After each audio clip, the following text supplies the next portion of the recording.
شاید میں اس کو حساس بنانے میں ناکام ٹھہرا۔ انکل وہ ایسے نہیں ہے۔ اینا نے کمزور سے وضاحت دینی چاہی۔ انہوں نے ہاتھ کے اشارے سے اس کو خاموش کروا دیا۔ مجھے اس کو مصر نہیں بھیجنا چاہیے تھا، وہیں جا کر یہ سب ہوا۔ ان کے لہجے میں تکان تھی۔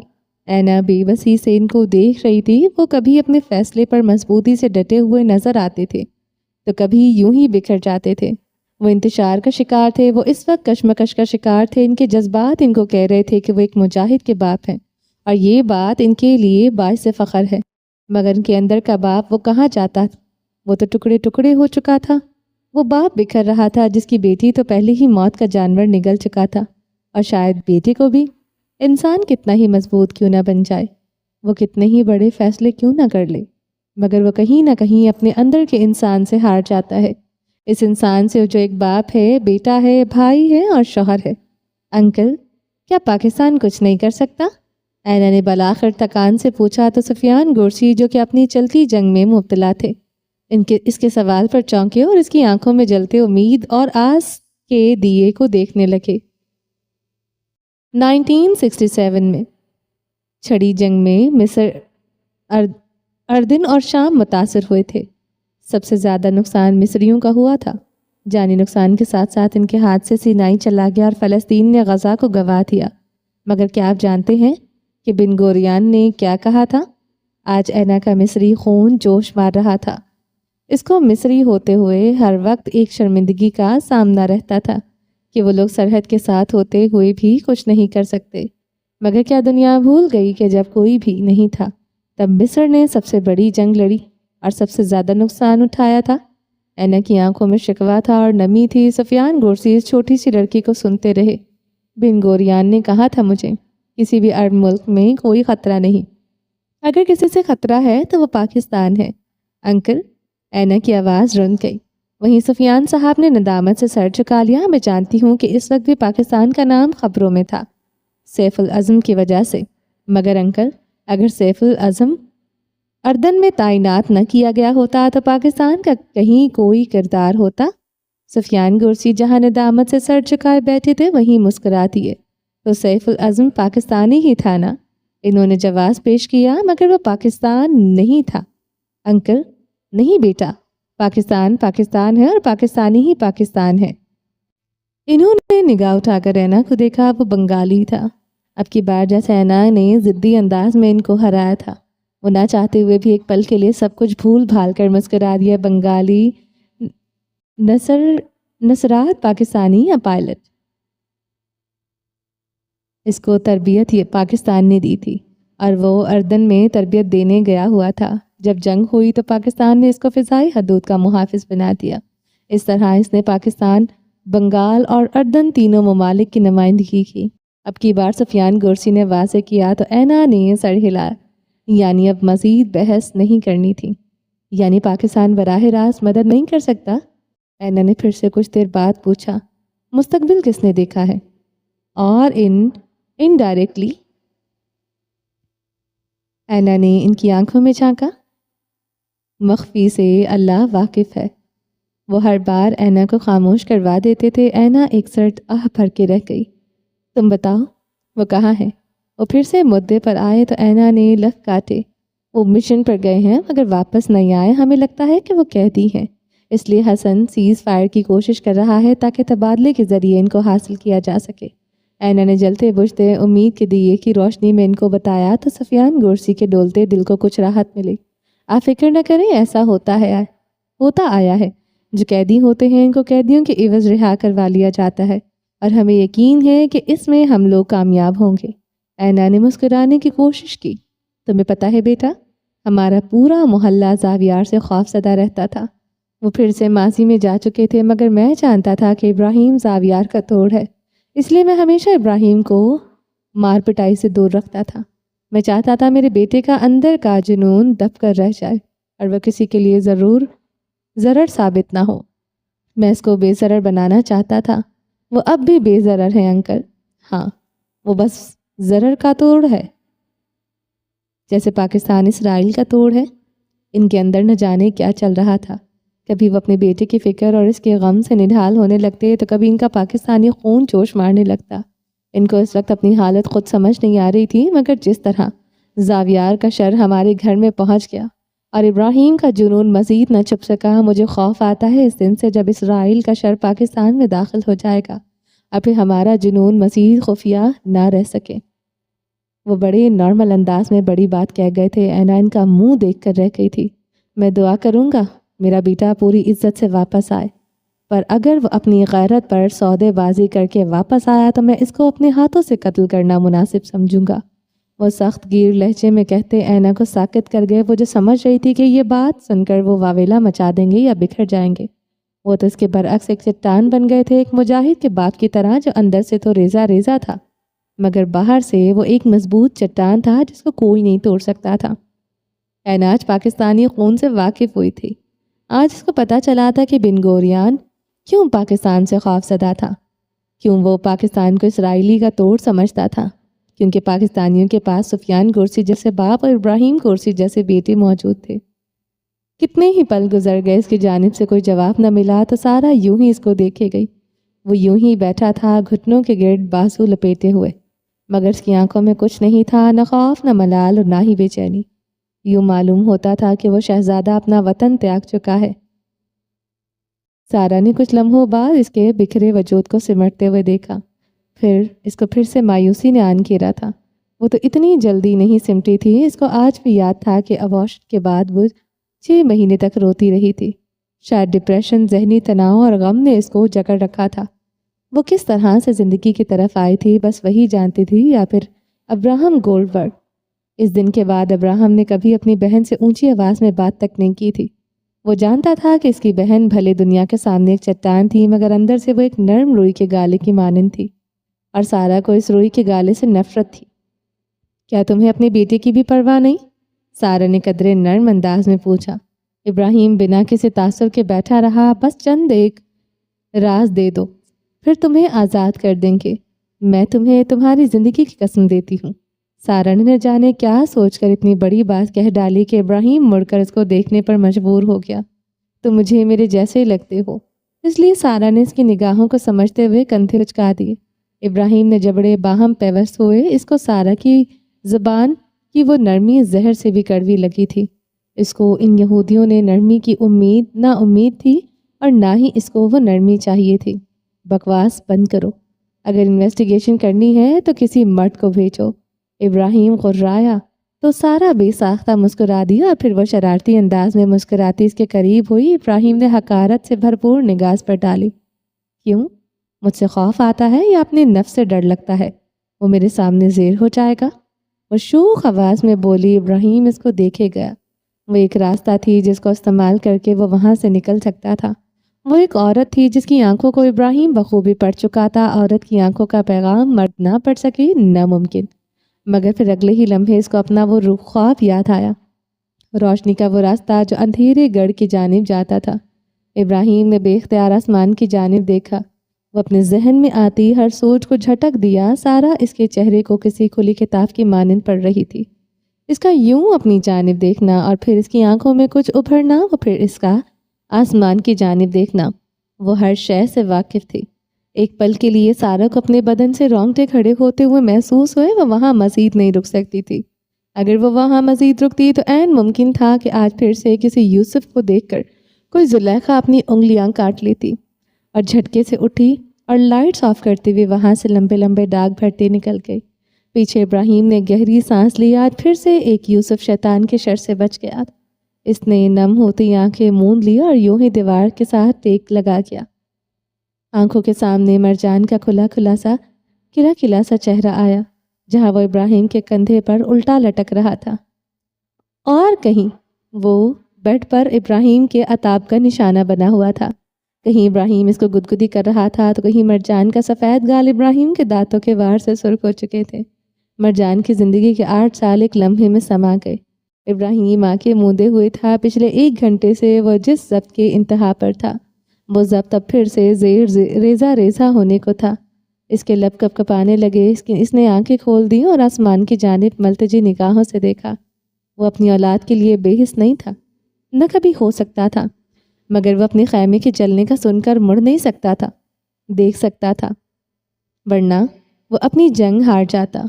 میرا انتظار کرنا کہتے ہوئے وہ بے بسی سے ٹیک لگا گیا۔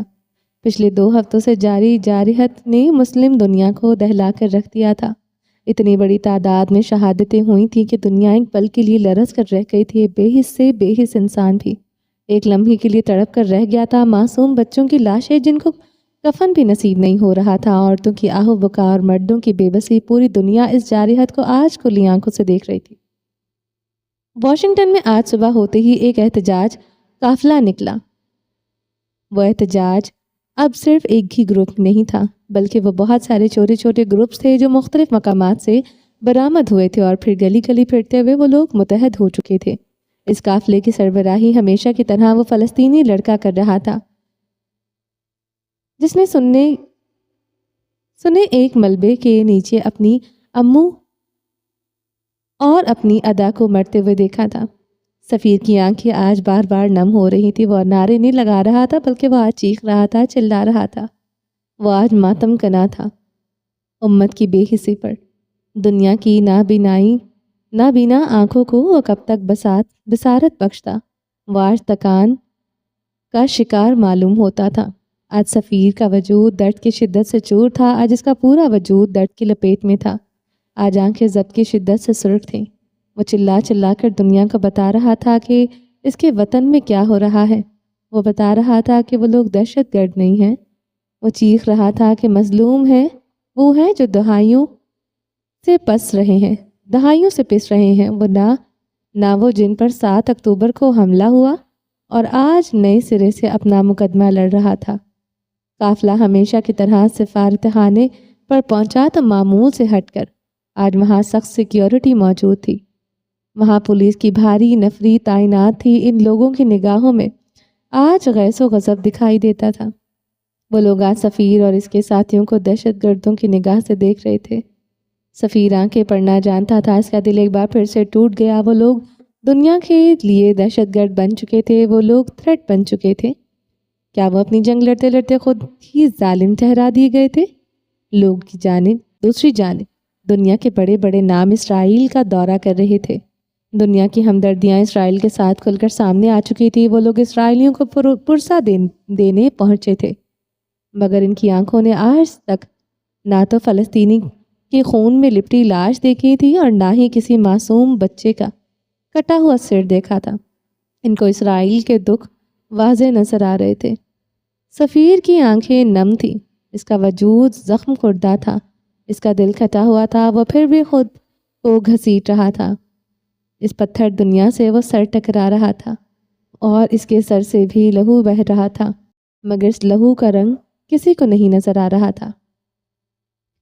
رات کے 9 بج رہے تھے۔ صفا کے کمرے کا بلب ابھی تک روشن تھا۔ وہ بے چینی سے کروٹیں بدل رہی تھی۔ آج کسی صورت اس کو چین نہیں آ رہا تھا۔ اس نے خود کو گھسیٹا اور بیڈ گراؤنڈ سے ٹیک لگائی۔ اس کا جسم لاغر ہوتا جا رہا تھا۔ وہ دن بدن کمزور ہوتی جا رہی تھی اور اب ہر وقت نہ تو موبائل کو دیکھا کرتی تھی اور نہ ہی روتی تھی، مگر وہ اندر سے ختم ہو رہی تھی، جیسے وہ آہستہ آہستہ موت کے منہ میں جا رہی ہو۔ وہ یوں ہی لمبے لمبے سانس لینے لگی۔ سینے میں شدید گھٹن کا احساس تھا۔ دل کی بے قراری بڑھی تو آنکھوں کے کناروں پر جمی برف پگھلنے لگی اور نمکین مایا رخساروں پر بہنے لگا۔ کچھ دیر وہ بے آواز روتی رہی، مگر پھر وہ دوہری ہو کر پھوٹ پھوٹ کر رو دی۔ دل جیسے پھٹنے کو تھا۔ سارے صبر کے پیمانے جھلک گئے تھے۔ آنکھیں آج پھر سے برس پڑی تھی۔ دل کا بوجھ ناقابل برداشت ہو رہا تھا۔ اس کو اپنا پورا وجود جان چھوڑتا ہوا محسوس ہو رہا تھا۔ اس کو لگا کہ شاید اس کی جان نکل جائے گی، اور پھر درد کی ایک شدید لہر اٹھی تھی جس نے صفا کے بدن سے روح کھینچ لی تھی۔ اس شدید لہر نے اس کو نچوڑ کر رکھ دیا تھا۔ اینا، وہ چلائی، مگر آواز کی نکل ہی نہیں رہی تھی۔ اینا، وہ پھر سے چیخی، مگر آواز حلق سے نہیں نکل پا رہی تھی۔ دروازہ بند ہونے کے باعث آواز باہر نہیں جا رہی تھی۔ اس کی شام سے تہی طبیعت بوجھل تھی، جس کے باعث وہ دوا کھا کر سو چکی تھی۔ منال نے بھی اس کو نہ جگایا۔ اب آنکھ کھلی تو اس کی حالت خراب ہو رہی تھی۔ آنٹی، وہ پوری قوت سے چلائی۔ اس کی آنکھیں سرخ ہو چکی تھی، مگر کسی کا کوئی جواب نہ آیا۔ وہ بے بسی سے پھوٹ پھوٹ کر رو تھی۔ کیا کوئی نہیں ہے؟ وہ درد کی شدت سے پھوٹ پھوٹ کر رو دی تھی۔ اس کی ہچکیاں بن چکی تھی